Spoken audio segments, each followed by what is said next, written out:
Hi guys, welcome to my YouTube channel, yeah. I'll be steady, keeping pace, I'll be winning every race. So what? Talk your shit. Are you getting paid for this? I know that you can't resist music from the water bed. So today, as you can see the title, we are going to be talking about joy therapy. I wanted to share something that has been helping me, like, I guess you can call it a coping mechanism, just to deal with like life. It's always so crazy because it's like there's always a lot going on, there's always things happening, you know, and I feel like it's really important for us to find a way to ground our minds. And this joy therapy that I've been starting has been really helping me so much, so I really wanted to share it with you guys. Usually, like, I'm bad with like coping mechanisms. I know that breathing techniques, doing this and that and that and that, but like nothing has ever really like stayed with me, like really been something that I stay consistent with, and just now it's become like a natural thing that I do.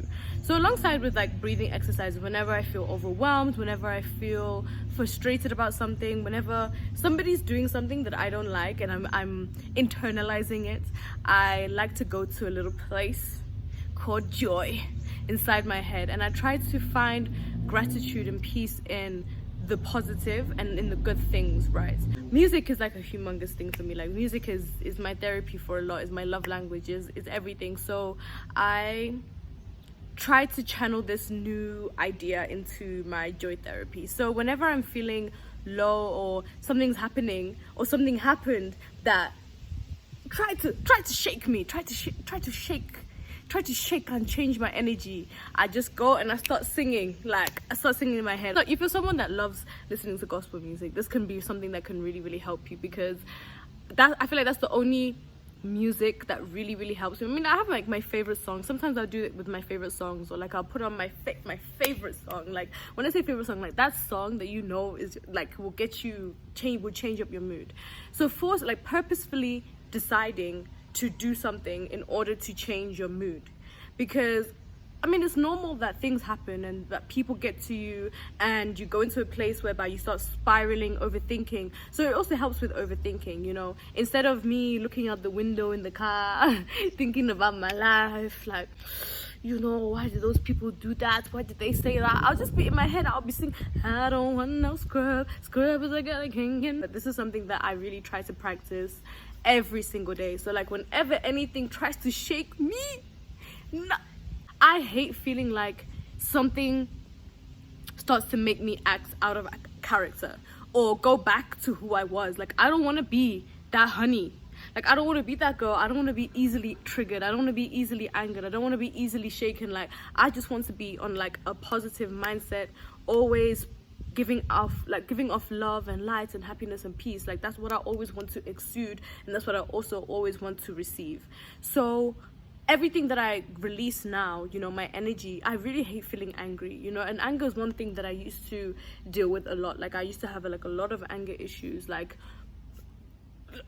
no joke, I used to get to that point whereby I get so angry, so like out of touch with my emotions, like so out of control, and I used to let this monster take control and take my place in that time when I'm feeling, you know what I'm saying. And I used to always feel so bad afterwards, like, oh my god, like, that's so embarrassing. Like, one, I'll be embarrassed. Number two, I'll be like, yo, that's not who you are, that's not who you're trying to be. And you know, it's an everyday thing. It's not just tomorrow I'll wake up and I'll stop being, you know, easily triggered or easily angered, you know what I'm saying. It'll be like a process, but you have to be intentional with it. So whenever I find myself getting angry or frustrated at anybody, you know, I try to remind myself of either a Bible verse or something that I read, or, you know, I think of praise music, you know, and just try to find gratitude and peace in that moment, and try to think about something that I'm grateful for, I'm happy about, and that completely just takes me out of this thing of feeling angry. When you place a lot of weight on situations, it now becomes your problem, when sometimes it's just a matter of understanding where somebody's coming from. Like, especially when you're having like a conversation with someone, you want them to understand you and they're not getting you, and it's like you're getting frustrated. At the end of the day, you have to kind of remember that, yo, it's okay, it's people don't get it, they don't get it. If you're not getting my point, you're not getting my point. If you want to argue my point, you want to argue my point. If you don't want to hear me, then it's fine. You don't want to hear me, you understand, it's okay, it's fine. Like, got into that point of like, okay, that's fine. Instead of getting to this point of anger and frustration where I feel like I have to over explain myself and I have to say da da da da da to get the person to understand, a lot of the times you waste your breath. And I usually get into this like spiral whenever I get frustrated and angry. So yeah, so ever since like I really started doing this joy therapy, it's really helped me to just like manage my mind, manage my thoughts, not really letting anything get to me. You know, I love to be very like intentional with conversations and things that I talk about and the way that I say things and how something comes across. You know, I'm always very considerate and empathetic of somebody else and how they'll take what I say and things like that. I really think about these things a lot, and I realize that, you know, people are very different, and sometimes people, when it comes to myself, when I'm explaining something, I get very passionate about what I'm talking about, and so I want to go into depth about what I'm saying, you know what I'm saying? And I feel like sometimes people feel as if I come with the energy of, oh, you know everything type of vibe, you know what I'm saying? But it's not that. Like, this is my experience, and I'm just saying my thoughts out loud as plainly and as boldly as can be, you know what I'm saying? Like, I'm not sugarcoating, I'm just saying what it is that I'm thinking, or what I think about something, or what I feel about something. And I'm always passionate about the things that I think about because I think deeply about everything. So when I noticed that some people find that as like, oh, you know, you want to come and attack me and feel like you know everything and da da da da da. And I've had to realize that the way that I come across sometimes, like, it can come across like that. But I think if you understand somebody's intention and understand where they're coming from, but like I said, not everybody's trying to understand your intention, y'all. Like, not everybody's trying to understand where you're coming from. And that's one thing that I've had to learn. Like, you can't just have simple conversations with somebody, because a lot of times people will internalize your words and pick apart the things that you're saying and try to make it into something else, you know what I'm saying? And that makes me so angry, because why? When I speak from a place of like consideration and care and love. Like, I'm not coming from a negative place. I always try to intentionally, whenever I say anything, to never come from a place of judgment, a place of, you understand, like, I never, like, this is something that I actively work on.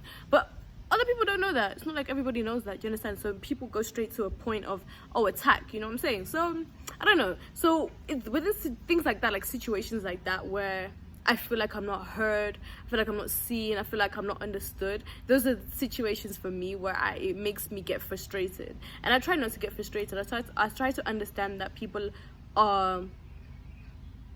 process things in different ways, especially if they have an idea of you, type of person that you are, or who they think you are, and, you know, they will project their own internalized thoughts about you outwardly once a conversation or a situation arises for that point.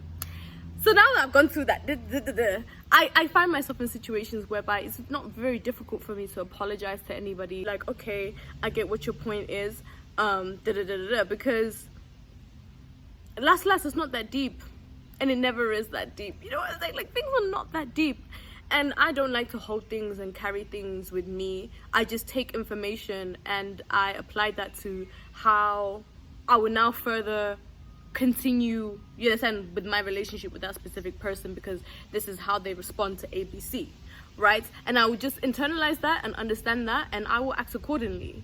I'm not going to stress myself. I'm not going to try to over-explain myself. I'm not going to try to force anybody to understand where I'm coming from. I will always be open to hearing where somebody else's point is and what they're trying to say. And this is something that has always been a difficult thing for me, because I'm a big, like, I'm a talk back type person. Like, I gotta say my point, you gotta hear me, you know what I'm saying? Like, I feel like I know what I'm saying type of person. But I've learned to be somebody that winds that down and tries to hear, not just listen to what a person's saying, but to hear what they're saying, you know what I'm saying? Like, listen, like, hear the words that they're saying, what they're trying to say to you, where they're coming from, you understand? And reading between lines. But it's tricky for me, because I'm a very blunt person. Like, I'm either sarcastic, or I'm blunt, or I'm joking. There's no in between, like, that I was like, I'm either like ABC, this is what I think. If you choose to now read into that with your own language, what can I say? I wanted to share this with y'all because I feel like I've been having a lot of conversations with people, and I've been telling them about this joy therapy that I've been doing, and they're like, oh, that sounds really interesting, let me try it. So I thought that I'd share it with y'all. Maybe you can try it, maybe you can see if it works for you. You know, it's always good to do things like breathing exercise and stuff, but I think when you purposely try to change your mindset and try to change the way that you think and literally altering your brain chemistry by force, because you need to always remember that you need to be in control of your mind and not the other way around. And, you know, this is something that I know I told you, I think I already said that I've been reading The Power of Now, and that's something that stood out for me. I can't keep, like, that keeps running around in my mind, that whole thought process of not letting your mind control you, because you're supposed to be in control of your mind. So whenever things happen and I feel as though my emotions or my mind is running away with itself, you have to collect it back, put it back inside, organize, and start going slowly in that process. Otherwise you start, you know what I'm saying, like, you go crazy. So yeah, I hope that this might be something that might help y'all. This could be something that could, you know, give you like a new coping mechanism, something else to use in order to like deal with everyday life. Because honestly, life is a lot, man. Like, I'm not gonna lie, and dealing with human beings, and as you're growing up, and people's expectations, and it's a lot. It's really a lot. So I think that it's important that we have that understanding of how to have like that control over your mind. So yeah, I hope that you guys enjoyed this video. Please don't forget to subscribe. Don't forget to like. Don't forget. Anyways, thank you guys so much for watching this video. Please don't forget to subscribe, like, share, comment. You know the vibes, baby.